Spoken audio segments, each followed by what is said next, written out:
How's it going, guys? I'm here for my yearly tier list video. I did a tier list video back last summer on every total drama character, so I figured now would be a good time to do one on the Owl House, since it's been, I think, about a year since I did my last one. I have to check the upload date, but I think it's been about a year, so. And on the off chance that you never saw the total drama tier list video that I did, which is, there's a good chance you probably haven't, because I figure a lot of the people who watch my Owl House stuff don't necessarily also watch my total drama stuff, but it's, kind of just off script, rambly, and not a whole lot of editing, so hopefully you guys don't mind that. I mean, that's kind of how tier list videos are for the most part anyway, so I'm kind of just going to be going balls to the wall, not a whole lot of editing, just like rambling on who I think is the best and who I think is the worst. I'm going to do my best to order everything as best as I can. I mean, obviously, the best of the best are going to go in S tier, and the worst of the worst are going to go in F tier, but when it comes to, like, ordering each individual character in each individual tier, I'm going to do my best to do so, because, I mean, it's going to be pretty hard for some of these. Like, some of these are going to be really close, or some of these are, I'm just going to, like, not even have enough knowledge or care for the character, so I'm just not even going to really know where to properly put them. So, anyway, let's get started. So, this is Katya, right, from the Bats/Cats. I guess she's like a B tier, I think. I think she's had more screen time than any of the other Bats members, because she was first shown in episode 1, correct? With the Conformatorium. Like, she met Luz at the Conformatorium, like Tiny Nose was there, or Tanella Nosa, and one other character. I can't remember who else was in the Conformatorium with them, but it was her, Tanella Nosa, and one other person. So the fact that she's just had a little bit more screen time, I think that just gives her a little bit of an edge over Amber and Derwin, so I think I'm just gonna give Katya a B tier. I think that's fair. Rain, that's an easy S. Like, they're just insane. Like, they're one of the cool, like, the most effortlessly cool characters in the entire show. The way they took Bard magic, which was seen as kind of like a lame form of magic back in the day, and made it look so cool. Then they became the head Bard, and, you know, they ended up using that to go against Bellows and had their own little rebellion. You know, their whole backstory and relationships with Ida, it's all amazing. Like, that's an easy S tier. What is this guy's name again?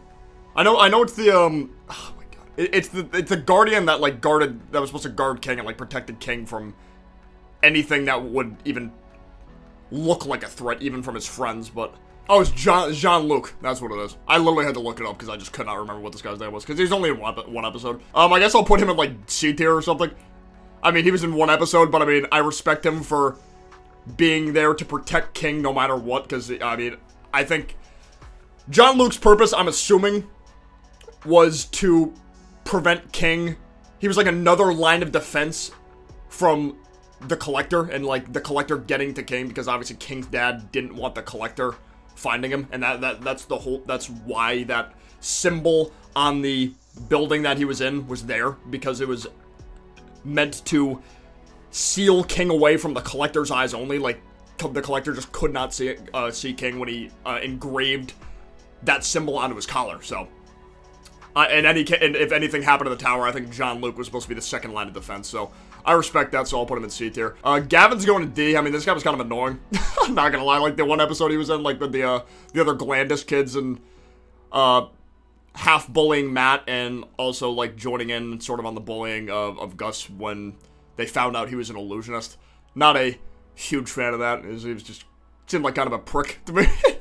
Viney's A tier. I like Viney a lot. I like how she, Barkus, and Gerbo were able to not be in the detention tract anymore and study their own stuff, and then she, you know, popped off hard in the, Flyer Derby tournament. You know, we found out she's the best healer in the school, which is pretty insane. Like, she's a multi-track student, but still also the best healer in the school. Like, that's genuinely impressive. It really is. I like Viney a lot. I genuinely don't know who this character is. I feel like even though I don't even know how I'd look this person up, so I'm just gonna put her an F. Like, nothing personal. I genuinely don't know who this is. If somebody wants to give this person a name in the comments, tell me, because I genuinely, maybe my memory's bad, but I feel like this person legitimately has not been named in a single episode. Correct me if I'm wrong, though.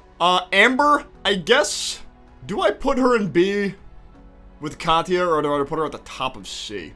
I almost want to put her behind Jean-Luc, but I feel like that'd be kind of fucked up, because, I mean, she's technically done more and been on screen more, and she clearly fights for a good cause. Yeah, I guess I'll put her in B. That's fair. V, I think I'll put V in A. even though V wasn't around that much, I really like the direction they're taking with her character. How she was a basilisk that escaped from Belos, and her purpose, or the Belos' purpose for using her was more than likely to figure out how to further the draining spell, like figure out how to get the draining spell to work, because Basilisk's whole thing is they drain magic from other people and use it for themselves. So it's like, oh, I want to get rid of all magic altogether. So it's like, I'm going to experiment on the basilisks and figure out how they're doing it. And maybe the collector told him he needed like something related to basilisks to figure this out. I don't know. Because I'm pretty sure Belos was already in cahoots with the collector by the time he was doing experiments with Basilisk based on V's flashbacks, because in V's flashbacks, I think Belos had his current attire on and not like the kind of older mask and attire that he was wearing that we saw in Hollow Mind. He was wearing his more present day attire in V's flashback, so I'm assuming the collector told him to seek out Basilisk, or maybe did it on his own. I don't know. Regardless, I like that a lot, and I like how she was sort of adapting to Earth culture while she was there. Like, you know, when Luz was on Earth and in Connecticut, she had a lot of trouble making friends. Like, she pretty much had no IRL friends. But then when V kind of took her spot at the summer camp and stuff, she made friends. And she kind of made friends with people that you think Luz would be friends with if she stayed in Connecticut. Like, they kind of had very similar interests to hers. They were kind of into, like, weird magic nerdy stuff.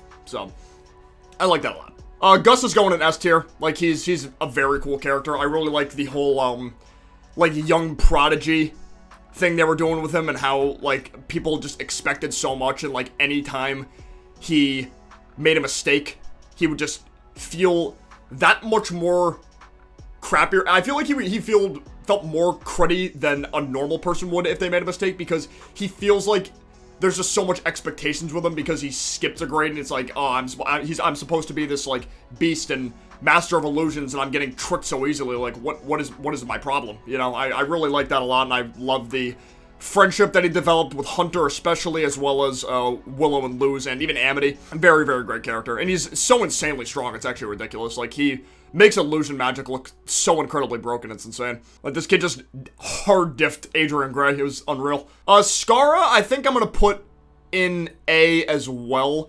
I liked how she started off as part of, like, Basha's bully friend group. I almost said Grendfrup. Basha's bully friend group, and then, you know, veered off into more, hanging out with Viney and Willow, and became part of the, Flyer Derby team. I like that a lot. You know, it didn't really seem like she had a whole lot of bad intentions from the get-go. I guess she was just kind of a follower of Basha, but then when she started mingling a little bit more, and when other side characters in the Owl House started becoming more prominent, she gravitated towards them, and, you know, he was able to break out of Basha's toxic friend circle, which was nice. And that was especially evident in the Grudgeby match episode. Luz, that's an S tier. I'm gonna put her at the probably top of S tier for the current moment. I mean, she's the main character. It's like, what else can I say? She's great. Like, everything she's been through, her writing, her voice acting, all it's very good. I could go on for ages about Luz. Bria, that's an F-er right there. I mean, I guess I'll put her above whoever this is, considering at least I can name her.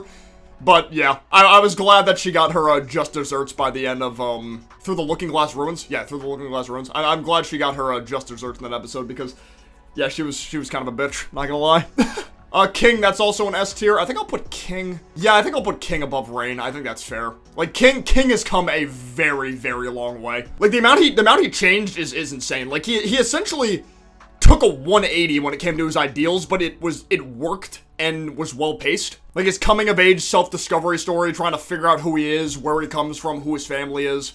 It was very well done and well paced, but it was, you know, the trauma, you know, it was a lot of, sorry to cut out there, somebody was driving an F-150 90 miles an hour down my street. But after eventually learning who he was, trying to just help in many ways as he can, and not wanting people to treat him like royalty anymore, and then he was eventually able to, you know, help in the, I guess, best way he possibly could. After the collector was freed, he was able to get Luz, Hunter, Amity, Gus, and Willow out of there. You know, if it meant, like, he essentially sacrificed himself to save that group. It was very, very noble, but potentially a very dangerous decision, unfortunately. This is another character who I cannot name. I don't know who they are, and I don't know how I could possibly look them up, because I feel like they've probably been in, like, 2 episodes, so that's another F tier, unfortunately. Eberwolf, I think I'm gonna just put at the top of B.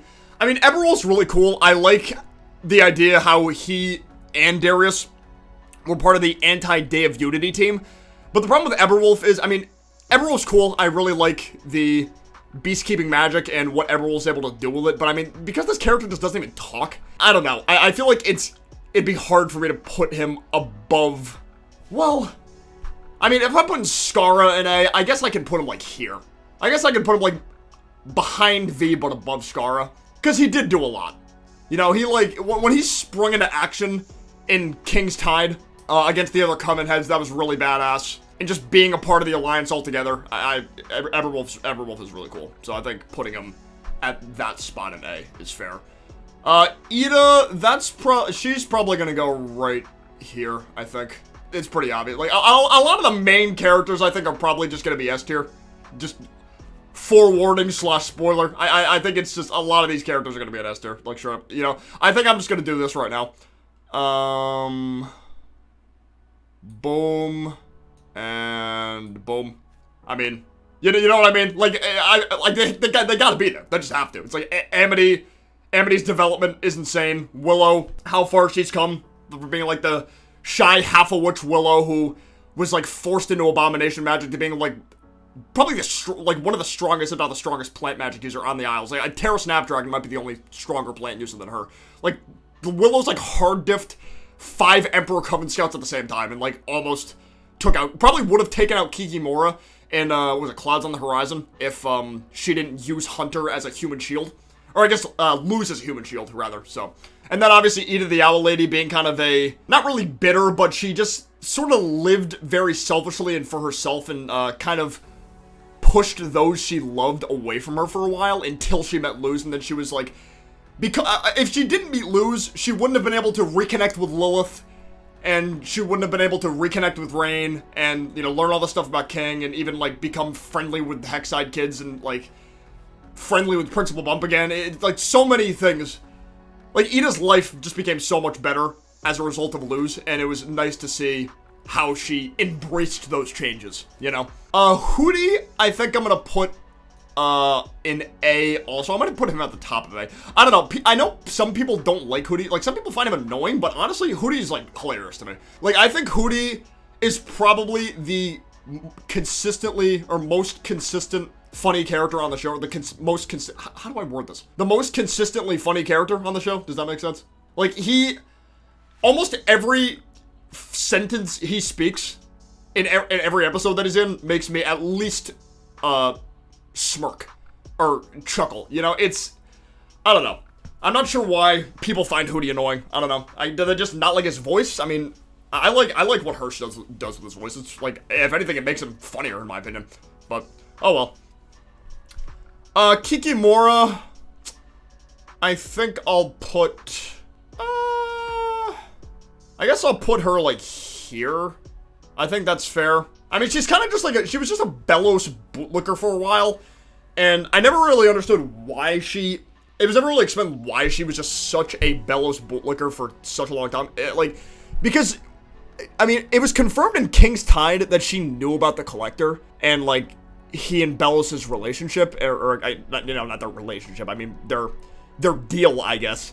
But she still, went along with, like, the draining spell plan, and I guess she just didn't care. I mean, I guess maybe she knew about the draining spell, but didn't know that she would also get screwed over because of it. I guess she just assumed that she would be one of the ones that was spared, kind of like Adalia. Like, Adalia knew about the draining spell, but assumed that she was going to be spared and become royalty, kind of like the Coven heads, I guess. Like, so I guess it was maybe a similar situation to that. But I did like how she did have a little bit of development when you got to learn a little bit more about her in the Follies at the Coven Day Parade, and how she has a family, and her family does, like, care about her and miss her, but she's just putting too much work into the Emperor's Coven. And it's clear that she, unfortunately, prioritized the Emperor's Coven a little bit too much because she was willing to completely, say, screw my family if it means getting a promotion. So, seeing her get burned in King's Tide was probably a very good reality check that she needed, and we don't really know what happened to her. after King's Tide, by the way. Like, she was in the, area with King when he freed the Collector, and then we just didn't really see her after that. So I'm kind of curious as to what happened to her. I mean, I guess we'll know eventually, but probably not going to be for a while. Belos, I'm probably going to put him...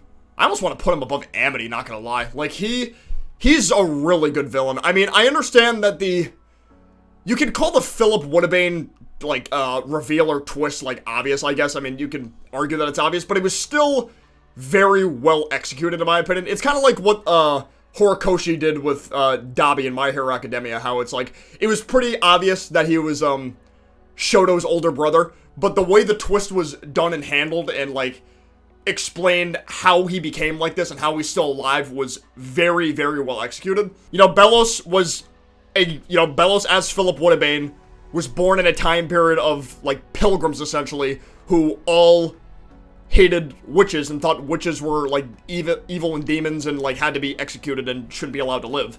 And then he gets teleported to this world and is so dead set on believing that witches are evil that when his brother presumably kind of adapts to this witch lifestyle, he feels like he has no choice but to put him out of his misery because he feels like his brother's too far gone. Like, he's that determined to exterminate witches if it means, like, saving humanity from evil, even if it means killing his own brother and, like, doing all this to his own body. Like, you gotta, like, give him props. Like, yeah, he's insane, but it's like, I always like when villains in fiction are able to, are willing to go that far and, like, keep taking that extra mile if it means fulfilling their, you know, sick, twisted goal that they believe is genuinely right. You know, I always have liked that with villains. Like, it's the same thing with, like, Obito and Madara. It's like, they genuinely believed the only way to stop war in the, you know, shinobi world and getting people killed was to put everyone in a deep sleep so they can't properly interact with each other, and then while they're in this deep sleep, they can live out their wildest fantasies. They truly believed that was the only way to peace, and it's kind of the, you know, same way with Belos. He thinks the only way humanity can be saved from the Boiling Isles is just exterminating it altogether. And just his whole ideals, too, is a very contrast to what Luz wants to become, because her whole thing when she was back on Earth was, like, she was being encouraged to, like, not take fantasy as seriously and, you know, be more bound to reality, and that's kind of what Belos represents. Like, he represents this idea. It's like, humans do not belong in this fantasy world. Like, they should not be here. But, you know, Luz is obviously not like him, so I like that a lot. Adalia, I'm gonna put in F tier as well. You know, she's just a awful, awful mother. She's so bad. Like, it's actually just unreal how bad she is. Like, we already knew she was pretty bad in escaping expulsion, but after what was revealed at Clouds on the Horizon, like, it's so obvious that she is the worst parent between her and Alador, so I'm just gonna put her in F. Like, she's a very, very cruddy person, and I'm wondering how, if she even, like, got her magic drained from the draining spell. I'm genuinely curious how that worked, because we didn't see her in King's Tide at all, so we actually don't even know what happened to her. So, hoping for the worst. No, I'm just kidding, but seriously, she's very annoying. Oh, what is this, Gilbert and, what's his face? Oh, Gilbert and Harvey. I mean, they're cool, and I like how there's, you know, man-to-man, relationship in the show, because I'm pretty sure they're the only, dude-to-dude, relationship in the show. But, I mean, they barely talked at all. Like, I think they've had less screen time than these two. So, I feel like just putting him in C is fine. Well, I guess I can put him ahead of John Luke.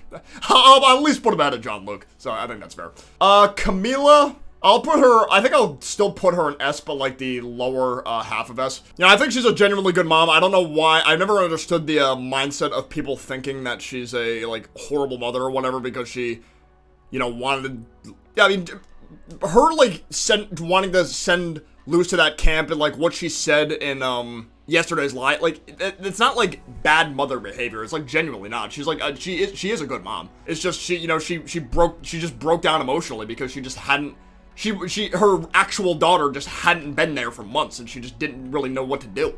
Tarek the Titan Trapper, I think I'll put him in a D along with Gavin. You know, a lot of people, you know, we thought he might have been King's dad, and, you know, he had that, good guy thing going for him, but then he turned out to be a, member of the Collector cult, wanted to kill King, so, I mean, you know, he took a 180 pretty quick from, you know, good to, you know, supervillain damn near. Gwendolyn Clawthorn, I think I'll put her right here? I think that's a good spot. She's very similar to Camila in the sense where she wants to help her daughter as much as possible and is genuinely doing what she believes is right, but, you know, isn't, you know, taking her daughter's own needs and, like, methods into consideration, I guess. Because, like, Lou's getting sent to the Boiling Isles was probably one of the best things that could have happened to her, but Camila just doesn't really see that currently, and she probably will end up seeing where Luz is coming from once these season 3 specials air. And in the case with Gwendolyn, it's like she wanted to cure Ida's curse no matter what, even though Ida had her elixir system that she was fine with, and, you know, Ida was fine with the elixir system, but Gwendolyn was like, no, you know, I can full-on cure you so you don't even have to deal with the elixirs anymore, you know, like, please let me do this. And she was very stubborn with that, but it was nice how she eventually learned to accept Ida's method of going about things and just kind of accepting the curse as a part of herself now. And, you know, Gwendolyn was able to accept that, so that was nice. The Owl Beast forms of Ida Lilith, I mean, I guess I'll just put them in B, I guess. I'm kind of surprised they're even, like, on this list, I'm not gonna lie. But I think B is, like, an okay spot for them. I don't know who this guy, I mean, I know who this guy is, but I can't even remember his name. But I'm pretty sure he was part of the Glandis, bully group. So I'm just gonna put him, I'll just put him in D tier with Gavin. Because he didn't seem like as much of a blatant dickhead as Bria. He was just kind of a follower. And he even got bullied a little bit by Bria herself, I think. So I think it's fair to put him, in D. Captain Lobster Pirate. That's what I'm gonna call him, because I don't remember his name either. I'm gonna put him in, C tier. I like how he was able to, be a bit of an ally to Luz. I mean, at first he sort of double-crossed Luz when he was first shown in, Separate Tides because he was working for Hunter, and he was kind of setting Luz and Ida up to get captured by Hunter. But then after Hunter quit the Emperor's Coven, he was able to help, Luz and King get to, Titan Trapper Island, so he sort of, redeemed himself there, I guess, so I think putting him in C tier is fine. The Palisman, I'll probably just do this all real quick, because, I mean, these, what is it, 5? I have, like, equal feelings of, I guess. Like, I kind of feel around the same for these 5 in specific, so I think I'll just put them all here.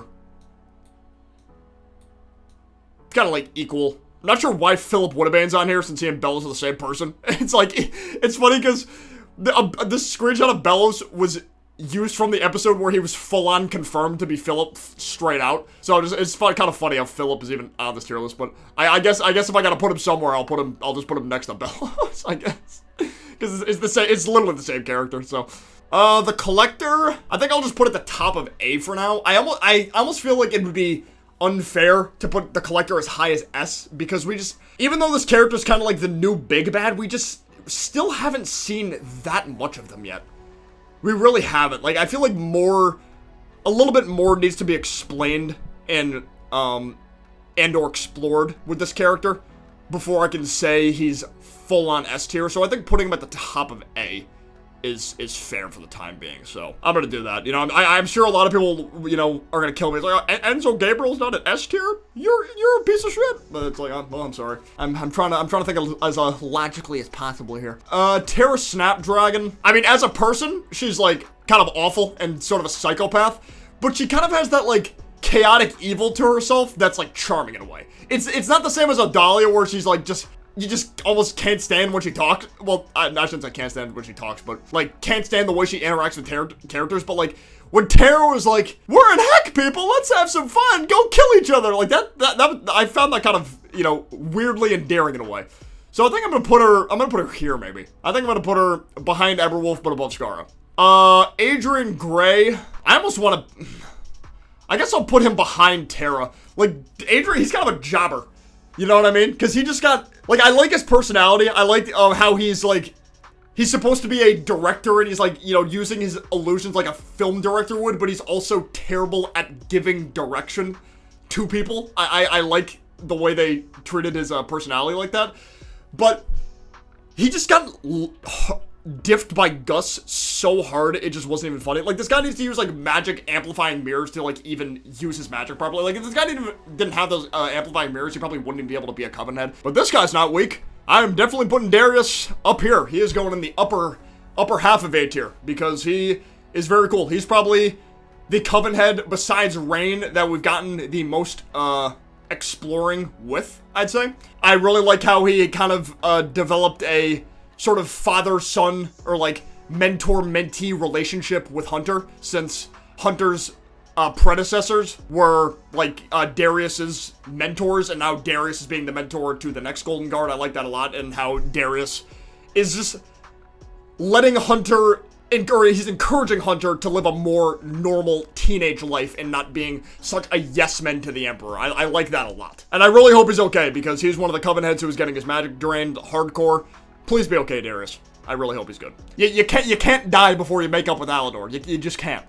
Del Clawthorn, I think I'll put at the top of B. He seems like a genuinely good dad, and I like how he was trying to make amends. Like, he was trying to like get Ida to, well, not get Ida to make amends, but he was just trying to reconnect with Ida, because I mean, Ida just felt so guilty about what she did to him that he was trying to make sure, or let her know that he's not, like, holding it against her, but she just couldn't bear to see him, because ever since her attack, he hasn't been able to make a talisman, because his whole career was carving talisman for people. The understanding that he and Ida were able to come to was, very nice and felt very satisfying. Even though this guy was only in one episode, it was very satisfying to see, him interact with Ida. And I also like the, crack theory of the talisman that was on his shoulder being, Flapjack's dad.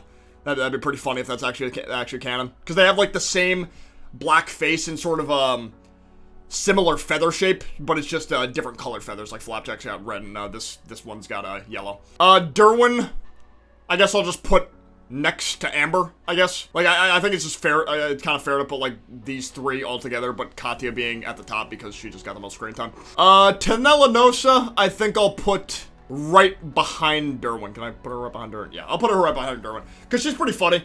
Like, even though she's just been kind of she's a bit of a gag character, but I like her a lot. I liked how she, pretended to be the author of the Lazaro books, and, you know, goes Super Saiyan when she joins the Construction Coven, even got to be a best-selling author at one point. You know, she's really been through a lot. Even though we've barely seen her, she really has been through a lot with, even with the few times we've seen her. Steve, I'm gonna put Steve right behind Darius, I think. I think that's good. I never really thought Steve would actually unironically have development. Like, he started off kind of as a gag character, and then legitimately ended up joining the resistance against the Emperor's Coven, got a face reveal. He was, confirmed, not in an episode, but by, Dana and, other Owl House crew members, that he is related to Bartholomew. Because they both have, like, the same hairstyle and hair color, so Steve is his, half-brother. Like, this was even kind of teased, I think, in the, Through the Looking Glass Ruins episode, when, Bartholomew was like, yeah, I got the map to the Looking Glass Ruins, I just had to endure a bunch of noogies from my brother. And it's like, oh, and now we found out that the person who was giving him noogies was Steve.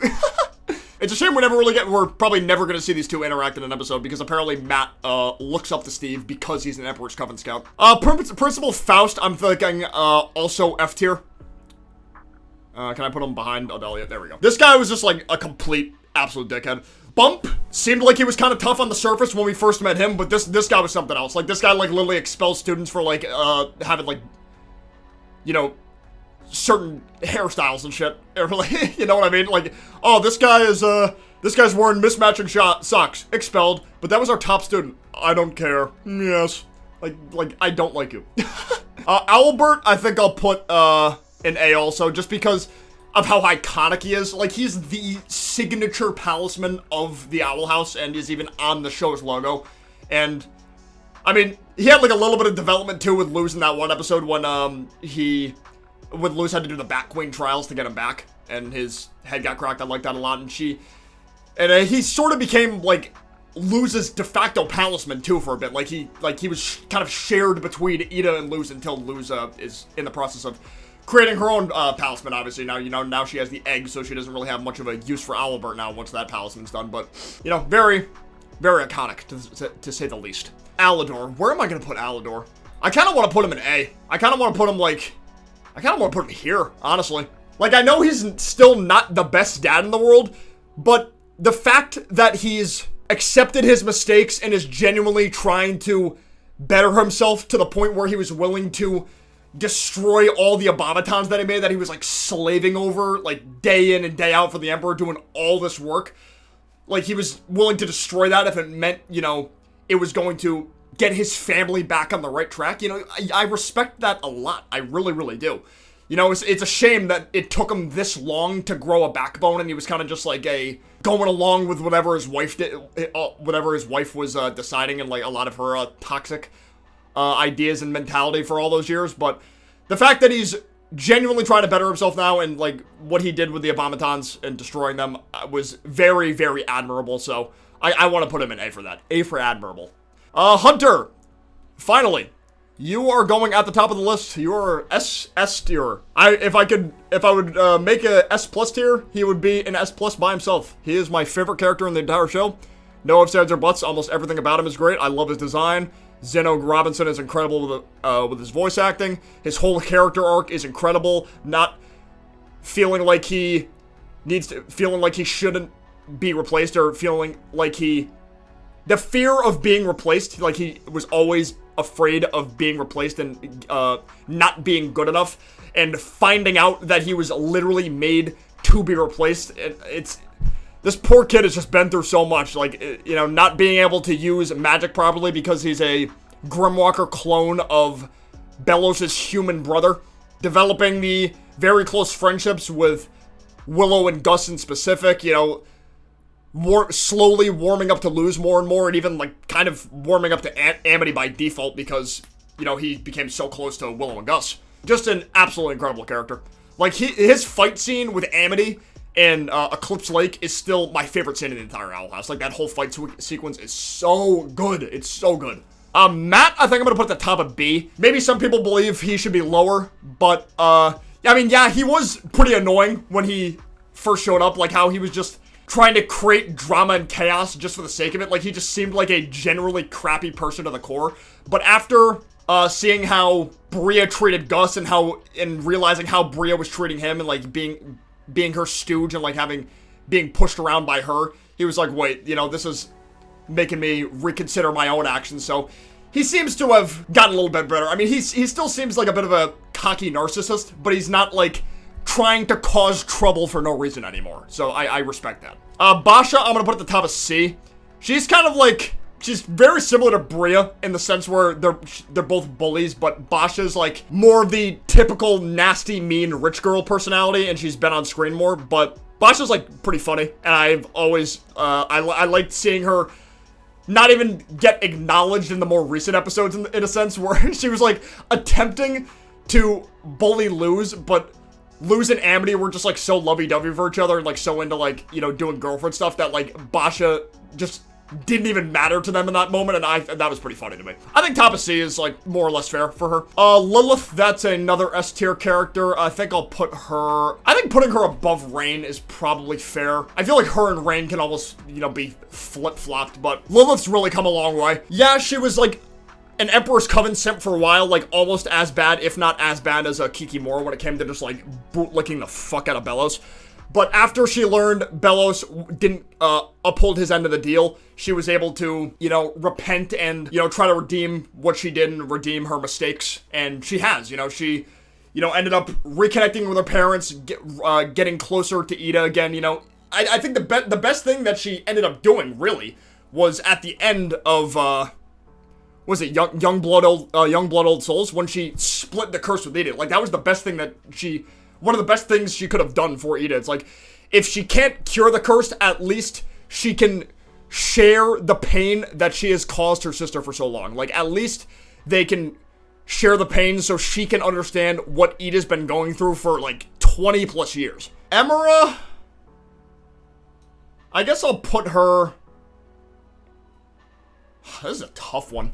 I guess I'll put her, like... I guess I'll put her, like, here, I guess. I don't know. She and Ed are... It's kind of weird with both of them. I mean, I guess I'll put Ed, like, right here. I think I'll give Ed the slight advantage to Emra because he did have that that little bit of a development. What was that episode? The dad episode with the Bonesboro brawl. I can't think of it off the top of my head. Regardless, he had that little bit of a side development and a side plot to himself that episode. So I feel like just off that alone, he has that ever so slight edge on Emra. Yeah, I mean, these characters are interesting. They went from being kind of bullies to their older sister and just like loved pranks to still being pranksters, but now they actually, you know, care for Amity and are being ended up turning into more role model siblings in a sense, and, you know, being there for her like, you know, older siblings should in younger siblings' time of need, which is nice. Yeah, even though they haven't had a whole lot of, I don't know, their screen time's been like sort of all over the place, so I guess just putting them there is probably okay. But for Principal, I almost want to put Principal Bump like here, because he's come a long way. Like, he used to be kind of like a diet Principal Faust, but then was able to get out of his shell a lot more and, you know, encouraged multiple track studies by the time Labyrinth Runners came out, and also encouraged, like, Palisman adoption and, you know, became a lot closer with his students. So I like that a lot. He turned out to be a very good principal. And last but not least, Flapjack. You know what? I think I almost want to put Flapjack here, honestly. Like, even though Owlbert is a more iconic Palisman, just because he's like the main Palisman of the show, when it comes to like Palisman personality, Flapjack has the most Palisman personality that we've seen out of any Palisman in our show, and that's just a fact. It just is. Like, Flapjack has shown, I honestly think Flapjack has shown more like personality and just like general silliness and stuff than Owlbert has. Like, I really think he has, but the only reason I'm like putting Owlbert slightly above him just because of the iconic image that Owlbert has. You know, he's the main Palisman, he's Edith's Palisman, he's part of the freaking logo. Like, I feel like it'd be a little bit unfair to put Owlbert below Flapjack, but they're like neck and neck. Like, they're borderline the same place, if I had to be honest with you. So, that is it for my tier list, you know. It's right there.